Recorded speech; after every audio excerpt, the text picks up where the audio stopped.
अरे मेरे राजकुमार, मेरा प्यारा बच्चा, मेरी आंखों का तारा, कितना सुंदर है मेरा बेटा। हाँ महारानी, लाखों में एक है हमारा राजकुमार। इसके चेहरे में एक अलग ही प्रकार का तेज दिख रहा है। जी महाराज, मेरा बच्चा को किसी का नजर न लगे। जब ये बड़ा होगा तब इसका राज तिलक करेंगे और इसे राजा बनाएंगे। इस जंगल में इतना सन्नाटा क्यों है भाई? सारे जानवर कहाँ मर गए? लगता है आज कोई शिकार नहीं मिलेगा, भूखा ही मरना पड़ेगा आज। लोमड़ी शिकार ढूंढते ढूंढते जंगल से निकलकर काफी दूर आ जाती है। ये क्या, भूख के चलते मुझे पता ही नहीं चला कब मैं इंसानों की बस्ती में आ गया। लेकिन सुना है इंसानों की बस्तियों में भी कुछ जानवर मिल जाते हैं। चलो आज देखता हूँ, कुछ तो मिलेगा ही, पापी पेट का सवाल है। तभी वो लोमड़ी चलते चलते राजा के बगीचे में आ जाती है। दासी राजा के बेटे को झूला झुला रही होती है, लेकिन उसके आसपास कोई दिखाई नहीं दे रहा था। अरे वाह, ये बच्चे को ही आज मैं लेकर जाऊंगा, जिससे शेर महाराज तो आज खुश ही हो जाएंगे। अब जल्दी से उस दासी से छुड़ा कर इसे ले जाता हूँ। और तभी वो दासी लोमड़ी को देखकर डर जाती है, महल में भाग जाती है और मौका देखकर वो लोमड़ी तुरंत उस नन्हे राजकुमार को उठाकर वहां से जंगल की ओर। ये अभी तक नहीं आया शिकार लेकर, लगता है आज ये अकेले ही शिकार खाने का सोच रहा है। चालाक लोमड़ी, ये लोमड़ी के पास क्या है? लगता है कोई शिकार ले आया है और वह उसे खाने की फिराक में है। चलो फिर अभी इस लोमड़ी को सबक सिखाता हूँ। मुझे बिना बताए ही शिकार को अकेले ही सफा चट करने की सोच रहा है। फिर लोमड़ी शेर को अपने ओर आता देखकर डर के तुरंत बच्चे को वहीं छोड़कर वहां से भाग जाती है। शेर भी उसको पकड़ने के लिए वहां से दौड़ पड़ता है। वहीं कुछ दूर पर खड़ी गाय भी देख रही होती है और सोचती है, यही सही मौका है इस बच्चे को यहाँ से अपने साथ ले जाने का। नहीं तो ये लोमड़ी या फिर शेर, दोनों में से कोई ना कोई इसे अपना भोजन बना लेगा। इतना सोचकर गाय उस बच्चे को लेकर अपने घर आ जाती है और उस बच्चे को अपने दूध पिलाती है और देखभाल करती है। इस लोमड़ी ने तो मुझे आज बहुत थका दिया। इतना तो मैं पिछले 10 सालों से भी नहीं दौड़ा था जितना आज दौड़ लिया है। अब उस नन्हे शिकार को खाऊंगा, फिर जाके अपनी गुफा में सो जाऊंगा। शेर उस जगह पर पहुंच जाता है जहां पर राजकुमार पड़ा हुआ था। अरे ये क्या, वो नन्हा बच्चा कहाँ गया? कौन ले गया उसे? किसकी इतनी हिम्मत है जिसने मेरे खाने को हाथ लगाया? मैं इसका पता लगा के रहूंगा। जरूर यह उसी लोमड़ी की कोई चाल है। उसने मुझे गलत दिशा में भगा के खुद यहाँ आके उस बच्चे को उठा ले गया है। इस लोमड़ी को तो मैं छोड़ूंगा नहीं। महाराज जी, मैंने जानबूझकर ऐसा नहीं किया। वो तो अचानक वहाँ पर लोमड़ी को देख मैं डर गई और जैसे ही वहाँ से भागने की कोशिश की, तभी अचानक राजकुमार मेरे हाथों से छूट गए और वो लोमड़ी तुरंत राजकुमार को अपने मुंह में दबोचकर वहाँ से भाग निकली। तभी मैं तुरंत सैनिकों को ढूंढने लगी कि जल्दी से उस लोमड़ी का पीछा करके राजकुमार को बचा ले, लेकिन वहाँ पर कोई सैनिक मौजूद नहीं था और मैं चाह कर भी कुछ न कर सकी। राजा को नौकरानी पे बहुत क्रोध आ जाता है। सिपाहियों, ले जाओ इसे और कारागार में कैद कर दो। इसके कारण मैंने अपने पुत्र को खोया है, इसलिए मैं इसे माफ नहीं कर सकता। नहीं, मुझे माफ कर दो महाराज, मैंने ऐसा जानबूझकर नहीं किया। महाराज, मुझे माफ कर दो। ना जाने ये किसका बच्चा है जिसे वो लोमड़ी और शेर अपना शिकार बनाना चाहते थे। शुक्र है मैं इस बच्ची को यहाँ ले आई और इसकी जान बच गई। पर मैं इसको घर वापस कैसे पहुँचाऊंगी? मैं तो इसके घर को जानती भी नहीं, ना इसके माँ बाप को। एक काम करती हूँ, पास में जो महात्मा जी है उनके आश्रम में लेकर जाती हूँ। शायद महात्मा जी मेरी कुछ मदद कर पाएं। फिर वो गाय उस बच्चे को लेकर महात्मा जी के आश्रम पहुंच जाती है। महात्मा जी को मेरा प्रणाम। तुम कौन हो गाय माता? कहाँ से आई हो और यह बच्चा किसका है? फिर गाय ने महात्मा जी को पूरी बात बताई। अच्छा, लेकिन हम इसके माता पिता को नहीं जानते, तो हमें ही इसकी देखभाल कर पालना होगा। लेकिन मुझे तो पास के राज्य से वह पूजा करने का बुलावा आया है, तो पूजा समाप्त होने में बहुत समय और बहुत साल भी लग सकते हैं, जिसके लिए मैं और मेरे सभी शिष्य वहां जा रहे हैं। तो तुम उसके साथ इस आश्रम में रह सकते हो, जिससे यह बच्चा जंगली जानवरों से सुरक्षित रहेगा। अब वो गाय उस बच्चे को रोज आश्रम पर ही सुलाकर घास चरने चली जाया करती थी और आश्रम आकर बच्चे को दूध भी पिलाया करती थी। देखते देखते वो बच्चा बड़ा होता जाता है। बेटा, अब मैं घास चरने जा रही हूँ और तुम्हारे लिए ताजे फल लेकर आऊंगी। तब तक तुम यहीं आश्रम में चुपचाप रहना और शोर शराबा बिल्कुल मत करना, नहीं तो किसी को पता चल जाएगा कि यहाँ पर कोई है। हाँ माँ, मैं आश्रम से बाहर नहीं जाऊंगा, जैसे आज तक नहीं गया। सारे मजे तो इस गाय के हैं। जब मर्जी हो घास खाओ, जब मन हो तो पेड़ से तोड़कर फल भी खा लो।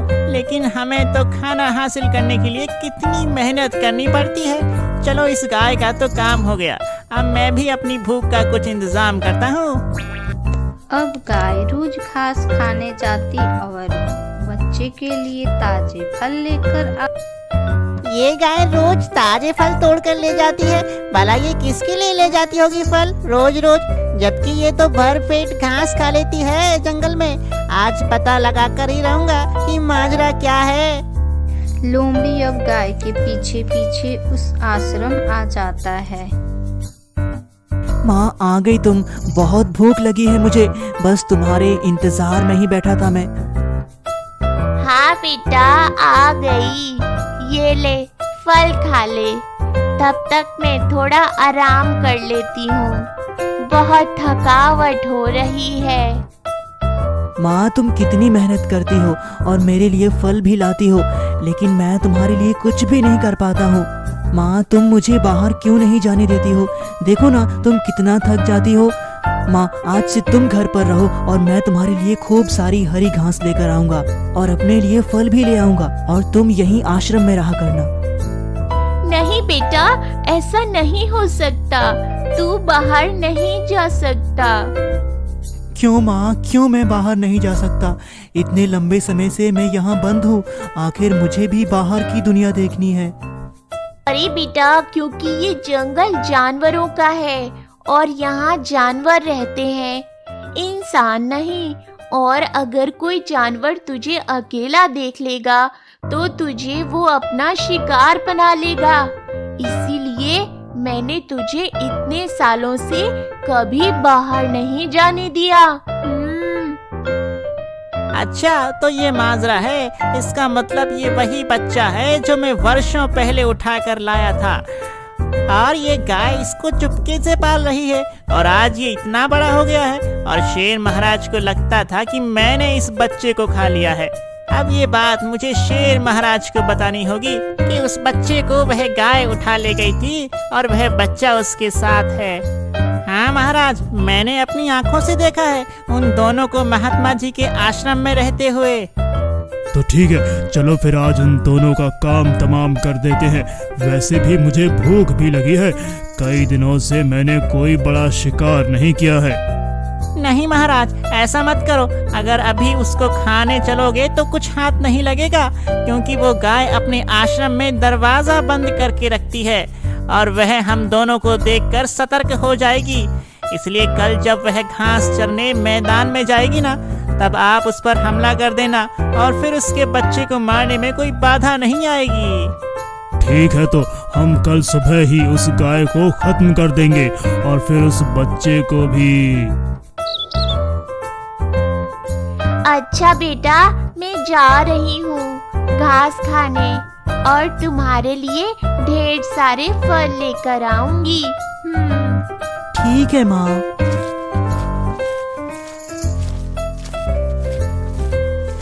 शेर महाराज, शिकार सामने है, बस आप जल्दी से उसको दबोच लें। हाँ, तुम ठीक कह रहे हो, शिकार सामने है, अब मुझे देर नहीं करनी चाहिए। शेर तुरंत ही उस गाय के सामने आ जाता है। हे गाय, तुमने कुछ समय पहले हमारे शिकार को चुराया था। हे गाय, तूने हमसे छिपा के एक बच्चे को पाला है। तुझे क्या लगा मुझे कुछ पता नहीं चलेगा? मैं सब जान गया हूँ और आज तू मेरा शिकार बनेगी और मैं उस बच्चे को भी मार के खा जाऊंगा। हाँ। अरे ये शिकारी कहाँ से आ गया? ये तो धनुष बाण लिए हुए इधर ही आ रहा है। लगता है आज हम ही शिकार बनने वाले हैं। जान बचा के भाग ले भैया। अरे ये लोमड़ी तो भाग गया। अब मैं क्या करूं? ये शिकारी तो सच में खतरनाक लग रहा है। कहीं यह मुझे ही अपना शिकार न बना ले। भाग लेता हूं मैं भी यहाँ से। इतना कहकर शेर भी भाग जाता है। आपका बहुत बहुत धन्यवाद, आपने मेरी जान बचाई। गाय, मैं तो इस जंगल में कुछ सर्प पकड़ने आया था जिसे मैं लोगों को दिखाकर पैसे कमा लेता, लेकिन आज आते ही देखा कि शेर सामने ही खड़ा है तो मैं डर गया था, लेकिन वह शेर खुद ही डर के भाग गया, इसलिए तुम्हारी भी जान बच गई। हाँ, और ये सब तुम्हारे आने से ही हुआ है, वरना आज पता नहीं क्या होता। और मेरे साथ साथ उस बच्चे को भी नहीं छोड़ता ये शेर। मेरे साथ एक इंसानी बच्चा भी रहता है। मैंने उसे अपने बेटे की तरह पाला है। मेरे मरने के बाद उसका क्या होता? क्या तुम्हारे साथ इस जंगल में एक इंसानी बच्चा भी रहता है? ऐसा कैसे हो सकता है? क्या तुम मुझे अपने आश्रम ले चलोगी? मैं इस बच्चे को देखना चाहता हूँ। तभी गाय आदमी को आश्रम ले जाती है और अपने बच्चे को रास्ते में हुई सारी घटना के बारे में बताती है। आपका बहुत बहुत धन्यवाद, आपने मेरी माँ की जान बचाई। मैं आपका ये एहसान कभी नहीं भूलूंगा। गाय, इस लड़के को तुमने पाला है, वह भी इस जंगल में। कैसे? गाय, मुझे तुम पर गर्व है, तुम सच में गाय माता हो। अच्छा, मैं जाता हूँ, फिर कभी मिलने आऊंगा। माँ, मैंने कितनी बार कहा है कि अब मैं बड़ा हो गया हूँ, अब मैं भी आपका ख्याल रख सकता हूँ। अगर आज वह शिकारी ना होता तो वह दुष्ट शेर और लोमड़ी आपको मार देते माँ, फिर मेरा क्या होता? माँ, क्यों ना हम यह जंगल छोड़ के कहीं दूसरी जगह पर चल कर रहें। वहाँ मैं कोई ना कोई काम कर लूंगा और तुम्हारे लिए रोज ढेर सारा चारा और हरी घास भी ले आया करूंगा। लेकिन हम अब यहाँ नहीं रहेंगे क्योंकि आपकी जान को बहुत खतरा है यहाँ पर। गाय और वो लड़का दोनों उसी रात चुपके से जंगल से निकलकर एक छोटी सी गांव की ओर आ जाते हैं, जहां वो एक छोटी सी झोपड़ी बनाकर रहने लगते हैं। माँ, मैं घास काटने जा रहा हूँ, तुम घर पर ही रहना, मैं जल्दी ही आ जाऊंगा। लेकिन बेटा, ये जगह अनजान है, तू कैसे जाएगा? तू तो कुछ जानता भी नहीं है। माँ, ये कोई जंगल नहीं है जो मुझे यहाँ शेर, लोमड़ी या कोई और जानवर खा जाएगा। यहाँ मेरे जैसे इंसान लोग ही रहते हैं और भला मुझे उनसे क्या डर। अब तुम फिक्र मत करो, मैं जल्दी ही आ जाऊंगा। कहाँ जाऊँ हरी घास काटने जहाँ फल भी लगे हों पेड़ों पर? यहाँ तो कहीं नहीं दिख रहे फलदार पेड़ या हरी हरी घास।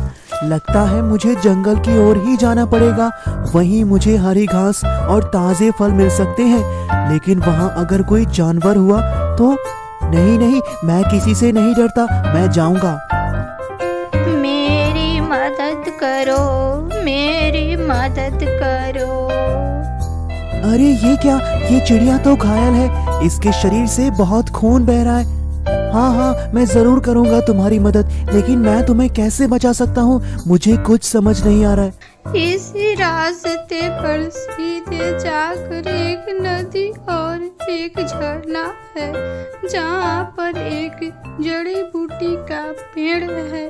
तुम मुझे उस पेड़ के पत्तियाँ लाकर दे दो, मैं उसको रस पीकर ठीक हो जाऊंगी, मदद करो। ठीक है, मैं अभी जाकर उस पेड़ से उन पत्तियों को लेकर आता हूँ।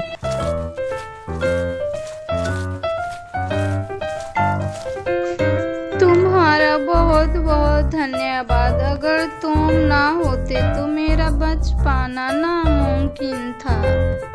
लेकिन तुम्हारी ये हालत कैसे हुई थी?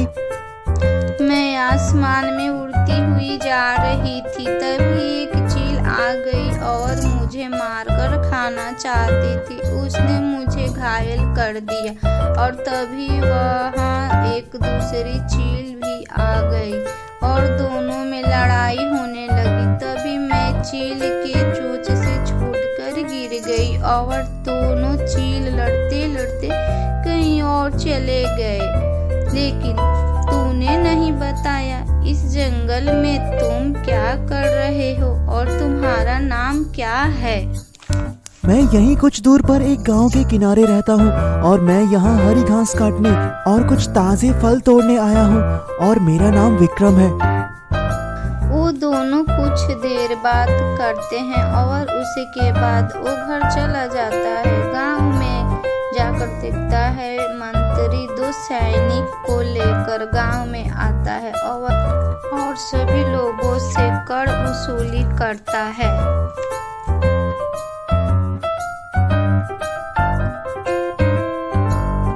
ये लड़का कौन है? इससे पहले कभी नहीं देखा इस गांव में। मंत्री जी, ये लड़का यहाँ नया आया है कुछ दिनों पहले ही। अच्छा, तो फिर इसको भी यहाँ का नियम पता होना चाहिए। ए लड़के, मैं इस राज्य का मंत्री हूँ और राज्य के सभी लोग मुझे कर देते हैं, तुम्हें भी सभी तरह से मुझे कर देना होगा। महाराज, मेरे पास तो कर देने को कुछ भी नहीं है, मैं आपको कैसे कर दे सकता हूँ? क्या तुम मुझे कर देने से इनकार कर रहे हो? तुम्हारी इतनी हिम्मत? तो फिर ठीक है, समझा देना इसे अच्छे से। मैं अगले दिन फिर आऊंगा और तब मुझे इससे कर चाहिए ही चाहिए, समझे जी?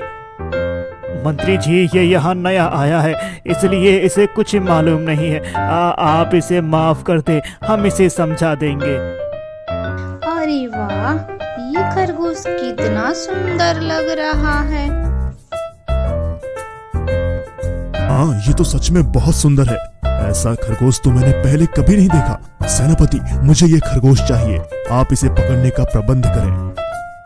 महाराज, मैं इसे नहीं पकड़ सकता, लेकिन मैं एक ऐसे व्यक्ति को जानता हूँ जो एक शिकारी है और वह जानवरों को पकड़ने का काम करता है।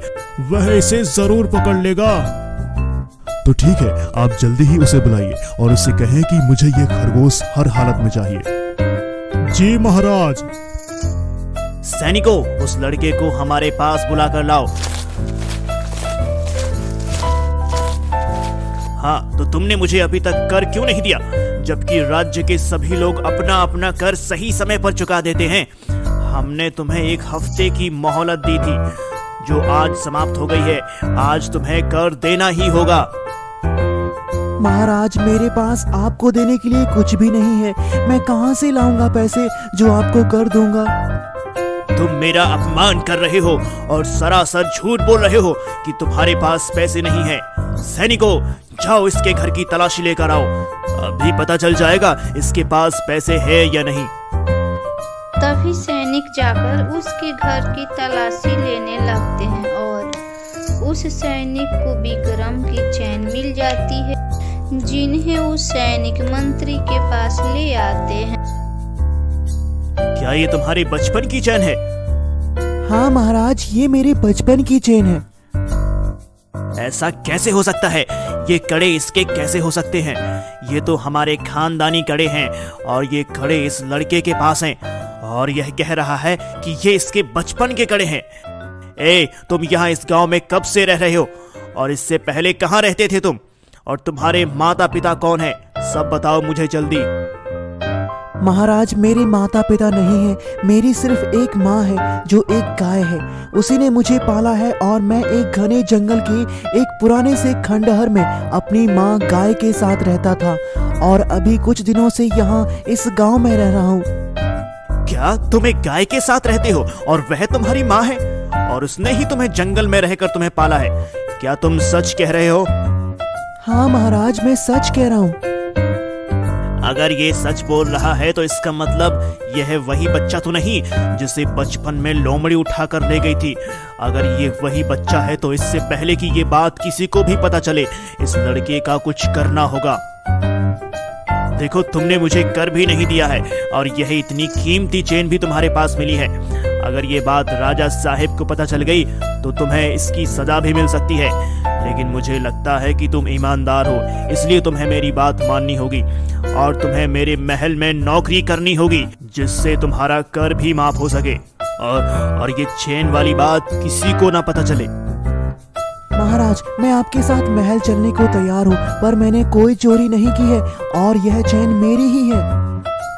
अब तुम चुपचाप मेरे साथ महल चलो और तुम इस चैन के बारे में तुम किसी से कोई भी बात नहीं करोगे।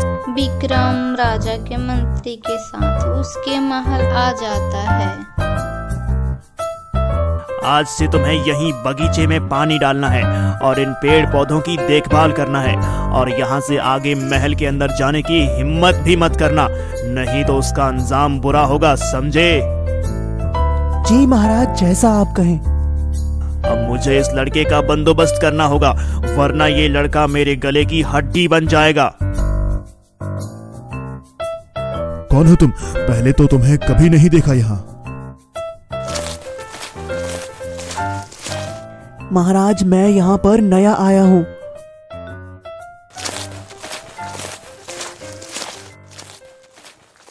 क्या उनका प्रिय हीरो का हार चोरी हो गया? ऐसा कैसे हो सकता है? राजमहल में चोरी करने की हिम्मत किसने की? मंत्री जी, आप जल्दी से पता लगाइए कि इस महल में वो कौन है जिसे अपनी जान प्यारी नहीं। जी महारानी, मैं पता लगाता हूँ। महाराज, मैंने उस नए नौकर विक्रम को महारानी के कक्ष से कुछ लेकर जाते हुए देखा था। वह रानी का हीरो वाला हार ही था, क्योंकि उसने उसको छुपा कर रखा था और वह जल्दी जल्दी से जा रहा था। क्या ये उस नए लड़के नौकर की करामात है? तो फिर जाओ, उसे मेरे पास लेकर आओ। तभी सैनिक विक्रम को राजा के पास लेकर आते हैं। हे लड़के, क्या तुझे जरा सा भी डर नहीं लगता कि तू इस महल में चोरी करेगा और किसी को पता भी नहीं चलेगा? तूने महारानी का जो हीरो का हार चोरी किया है, जल्दी से बता दे, वह कहाँ छुपाया है, नहीं तो हम तुम्हें कड़ी से कड़ी सजा देंगे। महाराज, मुझे किसी हार के बारे में कुछ नहीं मालूम और मैंने कोई हार चोरी नहीं किया है। महाराज, मैं तो पेड़ों में पानी डालना व उनकी देखभाल करने के अलावा महल के भीतरी हिस्से में कदम भी नहीं रखता हूँ, तो मैं महारानी का हार कैसे चोरी कर सकता हूँ? सैनिकों, जाओ इसकी झोपड़ी की अच्छी से तलाशी लेकर उस चोरी किए हुए हार को लेकर आओ। इसने वह हार अपनी झोपड़ी में ही छुपाया होगा। सैनिक जाकर उस झोपड़ी में देखते हैं। तभी उन्हें एक राजसी संदूक दिखाई देती है जिसमें वो हीरो का हार रखा था, जिसे वो सैनिक लेकर राजा को दे देते हैं। महाराज, अब आप नहीं, इसे तो मैं सजा दूंगा, क्योंकि इस पर तरस खाकर मैंने ही इसको महल में नौकरी दी थी और उसका इसने यह सिलसिला दिया। अगर आज इसको माफ कर दिया गया या कोई छोटी सजा दी गई तो कल किसी और की भी हिम्मत होगी इस महल में चोरी करने की। ऐसा दोबारा ना हो, इसलिए मैं इसे फांसी की सजा सुनाता हूँ, क्योंकि इसने महारानी के गहनों की चोरी की, इसलिए इसकी सजा भी बड़ी होनी चाहिए। इसलिए यह मेरा आदेश है कि इसे आज ही फांसी की सजा दी जाए। नहीं महाराज, मैंने कोई चोरी नहीं की है, ये सब झूठ है। चुप हो जाओ तुम और बताओ, तुम्हारी कोई आखिरी इच्छा हो तो वह अवश्य पूरी करेंगे, बस सजा माफी को छोड़कर। महाराज, मुझे पास की नदी और वहीं एक पुराना झरना है, मुझे उनसे बहुत लगाव है और मैं रोज कुछ क्षण वहीं बिताता हूँ। इसलिए मेरी आखिरी इच्छा है कि मैं मरने से पहले कुछ क्षण उसी जगह बैठकर बिताऊं और फिर उसके बाद आप जो भी सजा दें मुझे मंजूर होगी। विक्रम उस नदी के पास वाले पेड़ के नीचे जाकर बैठ जाता है और वहीं कुछ देर बैठा रहता है, जिसके बाद फांसी की सजा दे दी जाती है और उसको शरीर को नदी में बहा दिया जाता है। आज मेरा बेटा अभी तक घर नहीं आया, पता नहीं कहाँ रह गया। ये तुम्हारा इनाम है, रख लो। आज मैं बहुत खुश हूँ। मेरे रास्ते का कांटा जो निकल गया है, उस लड़के ने अचानक आकर मेरी नींद ही हराम कर दी थी। अच्छा हुआ मैंने उसको रास्ते से हटा दिया, वरना कहीं अगर राजा को पता चल जाता कि ये लड़का उनका ही बेटा है जिसे बचपन में लोमड़ी उठा ले गई थी, यह सारा राजपाट उसी जंगली लड़के का हो जाता और मैं खाली हाथ तमाशा देखता रह जाता। इसलिए मैंने ये सारा जाल बिछाया ताकि उस लड़के को इस महल में लाकर उसको किसी बड़े इल्जाम में फंसाकर उसको खत्म करवा सकूं। और देखो, मैंने उसको फांसी की सजा दे दी है। क्या उस लड़के को फांसी की सजा हो गई? ये क्या? ये तो बहुत ही गलत हुआ। अब बेचारी गाय का क्या होगा? बेचारा नादान लड़का बेवजह ही मारा गया।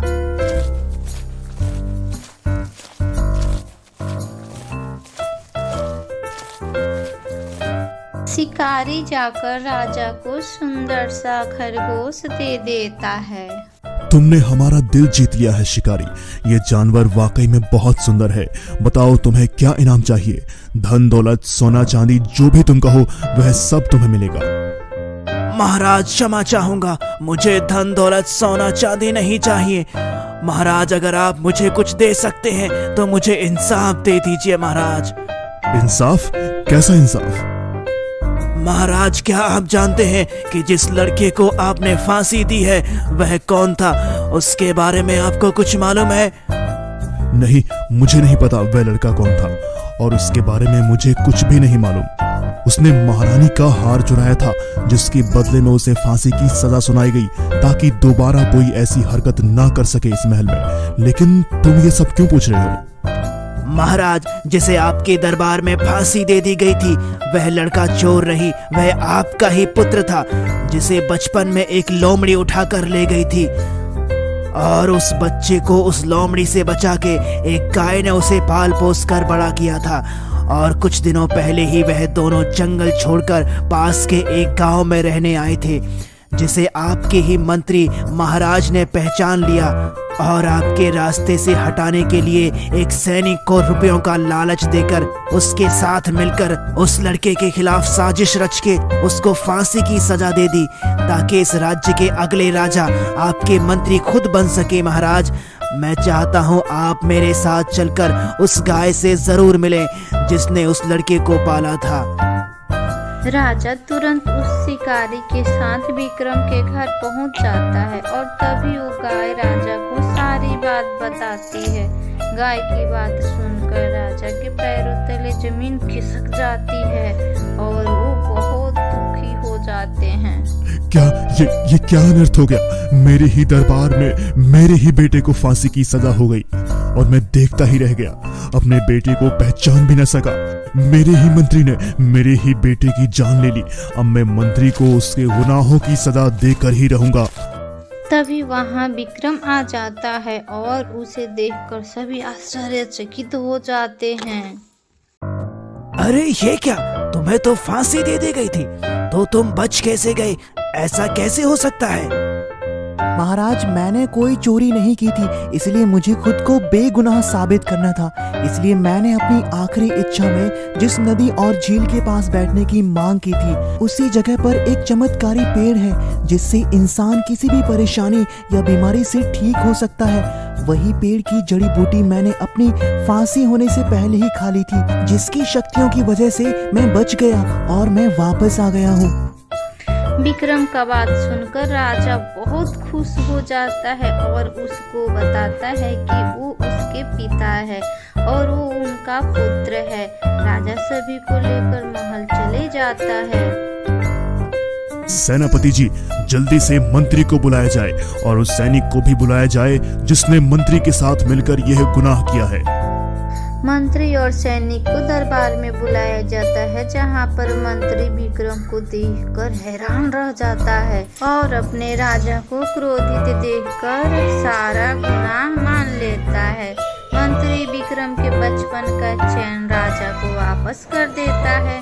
राजा अपने मंत्री और सैनिक को जीवन भर के लिए कारागार में बंद कर देते हैं और वो अपने पुत्र के साथ खुशी से रहने लगते हैं और उस गाय को भी उसी महल में रख लेते हैं। फिर ये दोस्तों, अगर आपको यह वीडियो अच्छी लगी हो तो लाइक करके कमेंट में हमें ज़रूर बताएं कि है कहानी आप लोगों को कैसी लगी है। मनोरंजन कहानी देखने के लिए नीतू आरव राज शर्मा को सब्सक्राइब करके बेल